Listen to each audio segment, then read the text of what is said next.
The goal of Senate Bill 171 is to ensure that only Alaska residents enjoy the opportunities and benefits of increased bag limits and increased opportunities to harvest our fish and game resources that the regulations for residents provide. Alaska's residents are afforded additional opportunities to harvest Alaska's fish and game resources because we all live here. And many Alaskans rely on our fish and game stocks to feed ourselves and our families. Many of these additional harvest opportunities are found where we have personal use or rural subsistence opportunities. When people who do not live permanently in Alaska capitalize on fish and game laws meant for residents, they diminish harvest opportunities for year-round residents, the people who shovel snow and stick it out throughout the entire course of the year in our great state.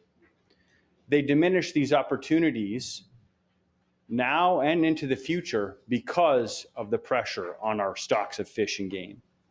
We certainly respect Alaskans who choose to move away after many years in Alaska.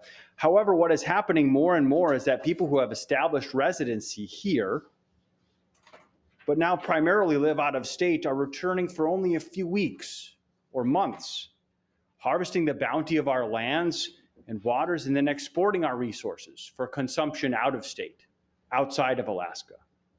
This overharvest by people who are not present in Alaska for most of the year, but who may meet our loose definition currently of residency and domicile, but they don't actually reside here, Mr. President.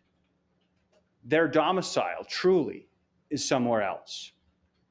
Our current definition of domicile and our ability to gain a resident hunting, fishing, and trapping license, they endanger our ability as residents to continue having increased access to populations of fish and game.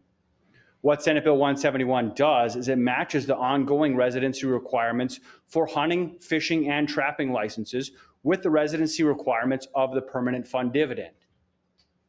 We protect our dividend by requiring folks to actually live in our state, to be present with all of us, living the Alaska dream and encouraging our economy and our communities to move forward because we are present.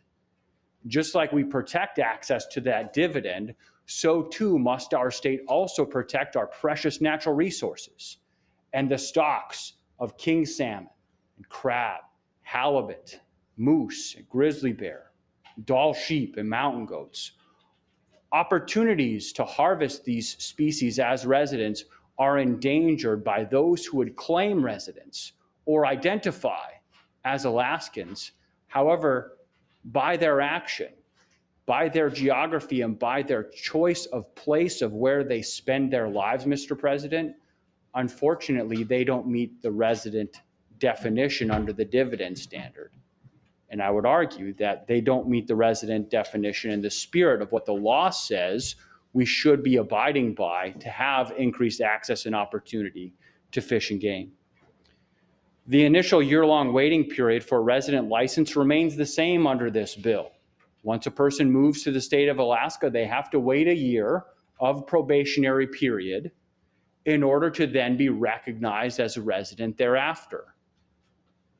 One understands that we can't simply say that if someone comes to the state and says, hey, I'm an Alaskan, that you get all the benefits of residency.